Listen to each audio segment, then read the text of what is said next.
The woman had just scammed $100 million with her boyfriend. Just when she thought happiness was finally coming, her boyfriend betrayed her. He not only took all the money, but also called the FBI on her, trying to completely cut off her escape route. After receiving the report, Agent Rand immediately led his team to conduct a thorough search of the hotel. To avoid the police pursuit, Lucky had no choice but to start a high IQ game of cat and mouse. Her first choice was to leave directly through the back door of the hotel, but unfortunately, she ran straight into another group of officers. She originally planned to go back to her room and change into less noticeable clothes, but she discovered that the police were already outside her room, preparing to break in. As a professional con artist, she had followed her father and learned these skills since childhood. She knew very well that when escaping from a difficult situation, the most important thing was to stay calm and make full use of everything around her. So she used the cleaning cart as cover and took the stairs down instead. Meanwhile, inside the room, Rand only glanced at the scene and quickly realized that Lucky had been betrayed by her boyfriend. The stolen money was most likely in the man's hands. While another team was checking the surveillance footage, they discovered Lucky's location. Luckily, the cameras had a 5-minute delay. By then, Lucky had already returned to the first floor. She once again planned to calmly walk straight out through the hotel's front entrance. After all, a moving crowd was actually the best cover, using the blind spots in the police's vision. She successfully made it outside, but the appearance of one man ruined her plan once again. He was not a police officer. He was the biggest gangster in the area, and also the owner of the stolen money. So compared to the police, he was a much bigger threat to Lucky.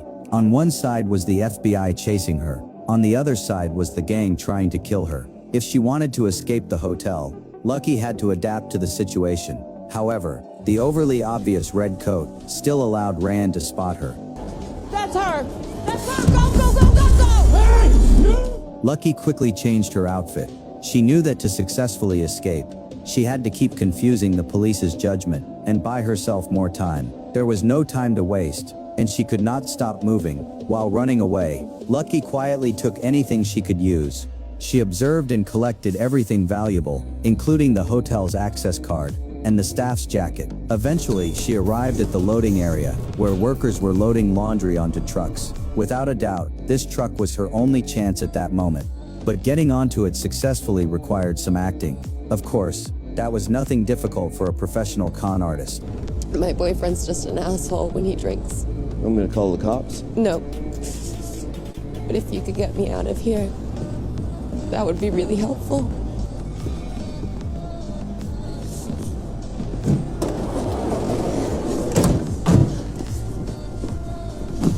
I'll be done in a minute loading up and we'll get you somewhere safe. Thank you.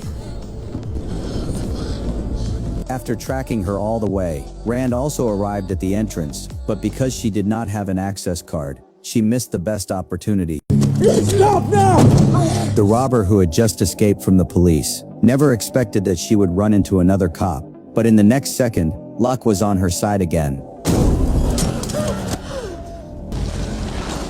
But the person who appeared was not there to save her. Instead, he was the biggest gang leader in the area, and the owner of the stolen money. But when she was questioned by the woman, Lucky kept insisting, "The money is not with me. It was stolen by my boyfriend." As for where he is now, she really had no idea, but no one would easily believe the words of a professional con artist. To make Lucky confess, the woman ordered her men to put Lucky in the trunk and take her back for a proper interrogation. However, even the police failed to catch this criminal, so how could a few gang members possibly keep her trapped? Lucky pulled out a lighter from her pocket and burned through the zip ties that were holding her. Then she found an emergency flare inside the trunk. She originally planned to kick out the tail light and ask the cars behind them for help, but after thinking about it, she realized this place was in the middle of a desert with barely anyone around. Instead of hoping someone would save her, it was better to take action herself, so she quietly crawled into the back seat of the car and lit the flare.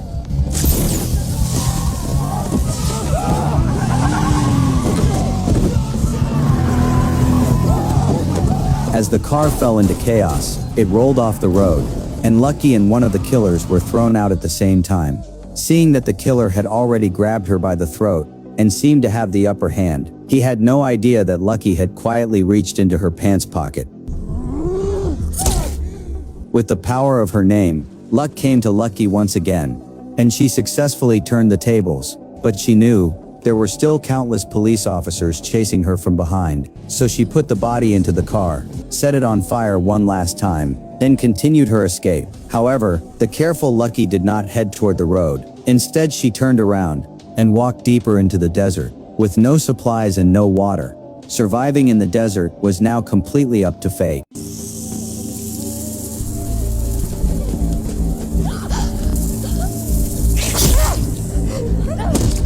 Getting rid of that rattlesnake was not because Lucky wanted to help out of kindness, it was because she knew, if she wanted to gain the homeowner's trust, she had to do something first, and the appearance of that snake just happened to become her stepping stone to gaining trust. However, she also knew what she had just done was not enough to make the woman fully lower her guard.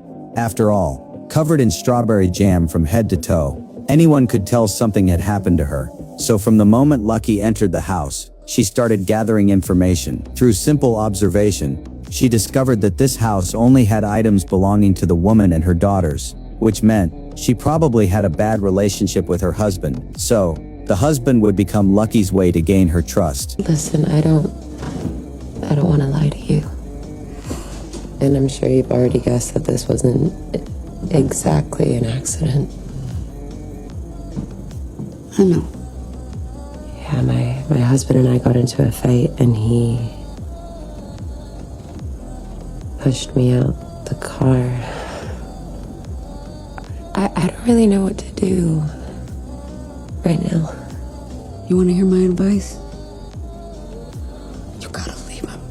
It looked like she was honestly confessing everything, but in reality, Lucky was just confusing her, making her believe that everything she said next came from the bottom of her heart. But every single word from Lucky was a carefully prepared trap for Sarah. He deserves to be in handcuffs, in jail. I can't do that. I know it's hard. It's hard, but No, you don't understand. He is a cop. oh fuck. His friends are probably looking for me right now and I can't let them find me. No one's gonna find you here. Okay? Why don't you take a shower and I'll get you some clean clothes? Sure enough, this opening successfully earned Sarah's trust. But just when Lucky thought she could stay here for a while, she had no idea that the burned car had already been found by the police. That night, Detective Rand used a police dog and tracked Lucky's location all the way there. But her sudden arrival did not make Lucky panic, because this was exactly why she had lied that morning, saying her boyfriend was a police officer. The purpose was to wait for this moment, so Sarah would willingly help her block Rand. But as always, she underestimated Rand's ability. Rand was not only good at solving cases, he was also extremely skilled at observing details. If this was really a family of 3, how could they explain the 4 freshly washed plates in the kitchen? I'm sorry? Who's the 4th dish for? Look, this woman I'm looking for, she may have a sweet face, but she's very dangerous. She killed 2 men last night, set their car on fire. Lucky hid in the bedroom and watched everything happening outside. Sarah's hesitant expression made her sense the danger. She's with my girls in the room. Call him up. Nana! Calm. Come out for some ice cream! Girls, Are you sure? I thought you told us to stay in here. come out for some ice cream. It's okay. The panicked Sarah tightly hugged her daughters, but when Rand entered the room, Lucky had already escaped. She not only drove away Sarah's pickup truck, but also destroyed Rand's tires. Escaping once again made her confidence grow stronger. It also made her believe she was born to be a criminal. She remembered what her father once told her. Where are we running to? We are not running. People only run when they're in danger, and you're only in danger if you're not in control. We are in control.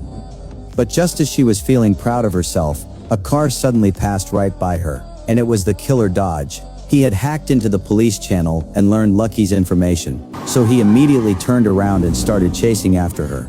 At that moment, because the car ran out of gas, Lucky arrived at a gas station. She had just escaped from Detective Rand. Now she had to face Dodge again. But just like before, Lucky did not panic. Instead, she calmly hid in the shadows, waiting for the right chance to act. But Dodge discovered Lucky's whereabouts on the surveillance footage. 5 lucky 10 scratchers.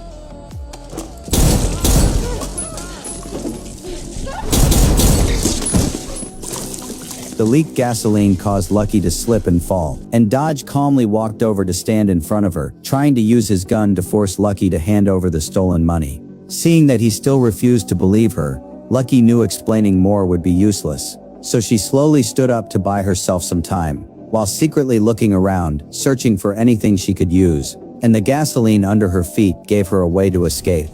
Fuck you, Dutch.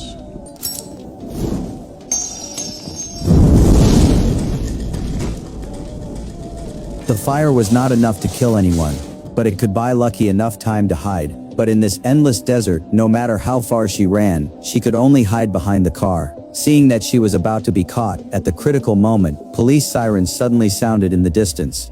The fire alarm from the gas station earlier indirectly saved Lucky's life. But what should she do next? The police would arrive soon. At the same time, she still had to avoid Dodge's assassination. After thinking it over, she had only one option. The most dangerous place is the safest place.